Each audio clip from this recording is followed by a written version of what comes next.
Hello everyone, मैं हूं doctor टीना शर्मा और आज हम बात करने वाले हैं कि आप किस तरीके से अपनी एग की क्वालिटी बढ़ा सकते हैं। जो लोग आईयूआई करा रहे हैं खासकर, तो उनको एग की साइज़ की बड़ी दिक्कत होती है कि कितना साइज़ होना चाहिए, कैसे हम एग की साइज़ को बड़ा कर सकते हैं। तो देखिए, आपको सबसे पहले साइज़ मैं बता देती हूँ। अगर आप आईयूआई करवा रहे हैं या फिर आईवीएफ करवा रहे हैं, तो आपके एग का साइज़ 18 से लेकर 22 mm तक का ऑप्टिमम नॉर्मल रहता है। 24 mm तक का भी अच्छा माना जाता है, लेकिन अगर 24 से बड़ा है तो थोड़ा सा बड़ा हो जाता है। लेकिन अगर आप ट्रीटमेंट करवा रहे हैं तो आपके एग के साइज़ बड़े हो सकते हैं। कहीं को प्रॉब्लम होती है कि ज़्यादा बड़ा तो नहीं हो गया है 25-27 तक, लेकिन जो आइडियल है वो 18 से 22 है। किसी का बहुत छोटा बनता है तो सोचते हैं यार बहुत छोटा है, 20 का है बहुत छोटा है, 18 का है बहुत छोटा है, लेकिन वो सही होता है 18 से 22 एक आइडियल साइज़ है एग का, जो कि आईयूआई के लिए बिल्कुल सही माना जाता है, या फिर आईवीएफ के लिए। तो आईवीएफ के लिए तो आपको पता ही नहीं लगता क्या एग का साइज़ है, डॉक्टर खुद ही डिसाइड करती है। लेकिन आईयूआई में जो है लिखा होता है और दिखाया जाता है, बोला जाता है, तो काफ़ी टेंशन हो जाती है। तो आज हम बात करेंगे किस तरीके से हम अपने एग को साइज़ को या फिर क्वालिटी को कैसे इम्प्रूव कर सकते हैं। देखिए, जो एग हैं हमारे, वो हमारे जब हमारा जन्म होता है तभी से ही डिसाइडेड होते हैं, ऑलरेडी होते हैं, ठीक है। तो जब हमारे हर महीने एग है मैच्योर होता है एक एग, और फिर वो बाहर निकलता है, हमारे यूट्रस में आता है। अगर वहाँ पर स्पर्म है तो वो फर्टिलाइज हो जाएगा, बेबी बन जाएगा। अदरवाइज पीरियड्स के थ्रू वो एग निकल जाता है। तो इस तरीके से मिलियंस एग होते हैं। तो हर महीने एक एग आपका रिलीज़ होता है। तो जब एग्स ख़त्म हो जाते हैं तो मेनोपॉज हो जाता है, क्योंकि हमारी पूरी बॉडी का मैंने आपको एक तरीके से बता दिया कि बॉडी किस तरह से फंक्शन करती है। अब बात करते हैं क्या चीज़ें ऐसी हैं जो हमें करनी चाहिए जिससे कि एग की क्वालिटी इंप्रूव हो जाए।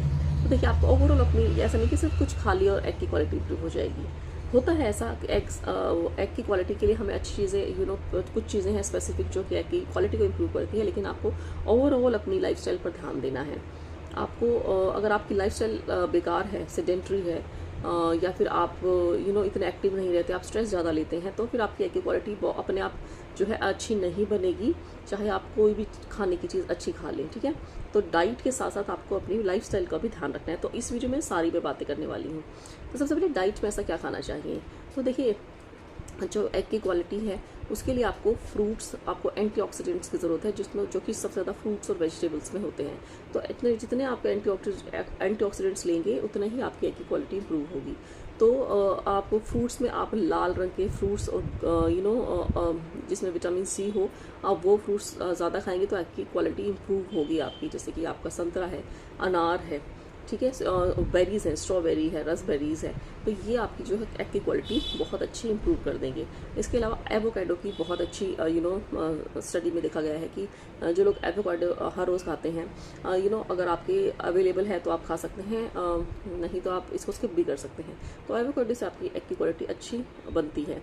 बाकी है, जो लोग एग्स खा सकते हैं, एग्स में जो है सेलेनियम होता है, जो कि एग की क्वालिटी के लिए अच्छा सोर्स माना गया है।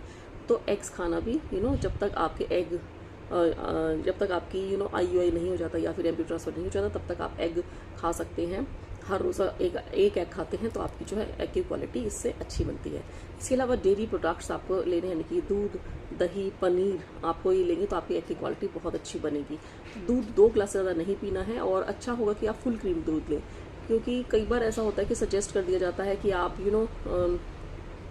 फैट जिसमें कम हो आप वो दूध लें, लेकिन उसमें बहुत ज़्यादा प्रोसेसिंग की जाती है जो कि आपके लिए अच्छी नहीं है। तो आप फुल क्रीम दूध ही लेंगे। अगर अच्छा रहेगा कि आप डायरेक्टली आप डेयरी से लेकर आते हो दूध, उसको उबाल कर पी सकते हैं, नहीं तो आप पैकेट वाला भी ले सकते हैं फुल क्रीम दूध, ठीक है। ज़्यादातर डॉक्टर सलाह नहीं देते हैं फुल क्रीम की। आपको अगर आपका वेट ज़्यादा है तो आप अपना वेट बाकी चीज़ों से कम करिए। आप जैसे शुगर आप कम कर सकते हैं, आप तला भुना कम कर सकते हैं, आप एक्सरसाइज कर सकते हैं, योगा कर सकते हैं, एक्टिव रहकर अपना वेट कम करिए। लेकिन दूध जो है वो आपको आई थिंक फुल क्रीम लेना चाहिए, जिससे कि आप प्रोसेस्ड चीज़, क्योंकि दूध को भी प्रोसेसिंग करके ही उसका फैट निकल जाता है। तो आप फुल क्रीम दूध ले सकते हैं, और दोपहर को आप दही ले सकते हैं। बाकी चीज़ों में आपको फैटी चीज़ें कम करनी है, जैसे कि आपको तला हुआ भुना हुआ नहीं खाना है, और घी भी आपको बंद नहीं करना है। हर रोज़ 1 चम्मच घी आप ले सकते हैं, गाय का घी हो तो अच्छा है। और जो गाय का दूध अगर आप ले सकें तो ये काफ़ी अच्छा रहेगा। गाय के दूध में वैसे भी फैट कम होता है, तो गाय का दूध आप ले सकते हैं। अगर डायरेक्टली आ रहा है डेयरी से तो आप वो ले सकते हैं। इसके अलावा आपको पनीर भी ले सकते हैं, और टोफू ये बहुत ही अच्छा सोर्स होता है प्रोटीन का, क्योंकि प्रोटीन हमें हमेशा चाहिए होती है बॉडी को, और प्रोटीन की मात्रा आपके खाने में ज़्यादा होनी चाहिए। कार्बोहाइड्रेट कम होना चाहिए। कार्बोहाइड्रेट में आपके दाल और कार्बोहाइड्रेट में आपकी चावल और रोटी आती है, या तो आप चावल खाएंगे एक टाइम पे या फिर रोटी खाएंगे, एक साथ दोनों चीज़ें ना खाएं। इससे आपको शुगर लेवल बढ़ता है, शुगर स्पाइक होते हैं। जितने शुगर स्पाइक होंगे तो आपकी क्वालिटी डिक्रीज हो जाएगी। तो आपको इस बात का ध्यान रखना है कि खाली पेट आपको शुगर नहीं खानी है। शुगर आप बल्कि आप बंद कर दें तो बहुत ज़्यादा अच्छा रहेगा। अगर आप ट्रीटमेंट के टाइम में, एटलीस्ट जब तक ट्रीटमेंट चले, आप शुगर ऊपर से लेनी बंद कर दीजिए, जैसे कि चाय में, कॉफ़ी में और दूध में ये शुगर आप बंद कर देंगे बिल्कुल। अगर फिर भी आपको मन करता है तो आप गुड़ ले सकते हैं, थोड़ा बहुत। ऐसा नहीं आपने सभी चीज़ों में गुड़ रिप्लेस कर दिया हो। तो मीठा कहीं से भी आए, बॉडी को नहीं पता होता कि आप फ्रूट से मीठा आ रहा है या आप टॉफ़ी खाने से आपको मीठा आ रहा है, तो शुगर तो जा ही रहा है बॉडी में। चाहे आप मीठा जो है फ्रूट खा रहे हैं तब भी शुगर है। तो आपको खाली पेट कोई भी मीठी चीज़ नहीं खानी, चाहे जैसे कि केला उठ के नहीं खाना है, क्योंकि उसमें बहुत शुगर होता है। तो इस चीज़ों का आपको ध्यान रखना है। आप सुबह उठकर आप जो शुगर फ्री चीज़ें होती हैं वो ले सकते हैं। और फ्रूट्स भी अगर ले रहे हैं तो जैसे केला आप ना लें, क्योंकि उसमें बहुत ज़्यादा मीठा होता है। तो आपको एम्प्टी स्टमक कुछ भी मीठा नहीं खाना, जिससे कि आपका ब्लड शुगर बहुत हाई ना हो। तो इस बात का अगर आप ध्यान रखेंगे, जब भी अगर आपको मीठा भी कुछ खाना है, तो जैसे आपका मिठाई खाने का बहुत मन कर रहा है थोड़ी बहुत, तो आप खाना खाने के बाद ले सकते हैं। खाना खाने से पहले अगर लेंगे तो आपका शुगर लेवल स्पाइक हो जाएगा, बहुत बढ़ जाएगा। ठीक है, तो शुगर आप जितना कम करेंगे बॉडी में, ऐसा नहीं कि शुगर खाने से ही शुगर बढ़ता है। आप खाना भी खा रहे हैं तो वो भी अल्टीमेटली ग्लूकोज ही बन रहा है। तो आप थोड़ा थोड़ा करके खाएंगे, एक साथ बहुत सारा खाना ना खा लें। ठीक है, और बहुत ज़्यादा गैप ना रखें खाने में, क्योंकि अगर आप बहुत ज़्यादा गैप रखें तो फिर बहुत ज़्यादा अपने आप बहुत ज़्यादा खाया जाएगा।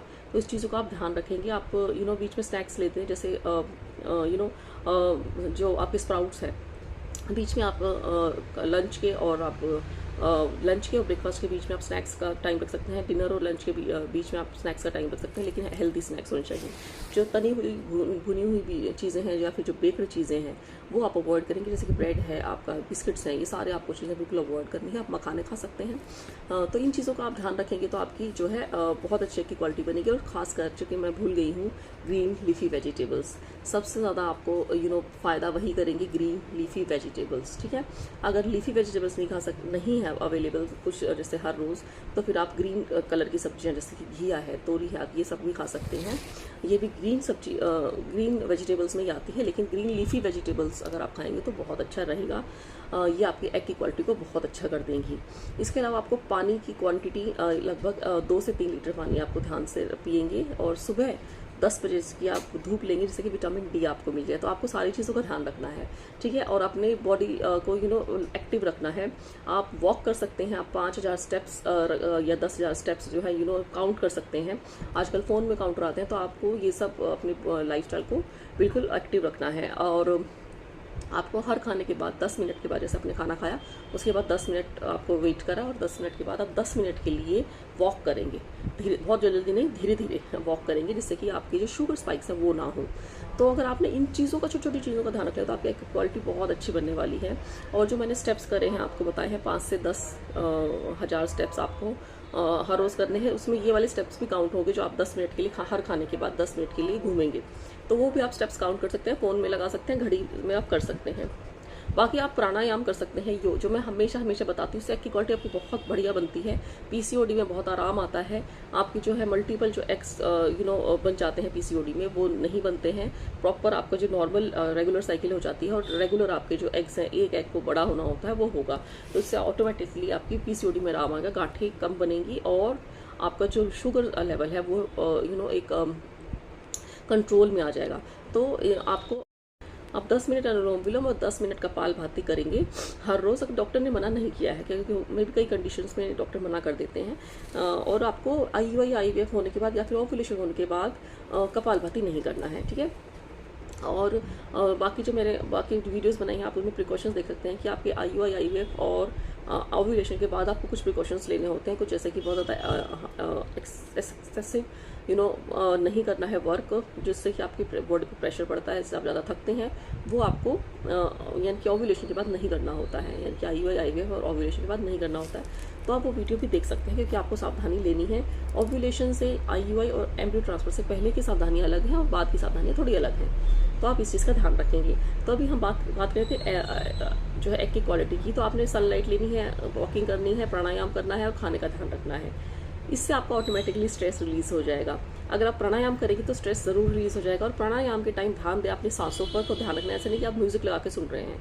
म्यूजिक भी लगा कर सुन सकते हैं, लेकिन आपको ध्यान आपको म्यूजिक पे नहीं, आपकी सांसों पे रहना चाहिए।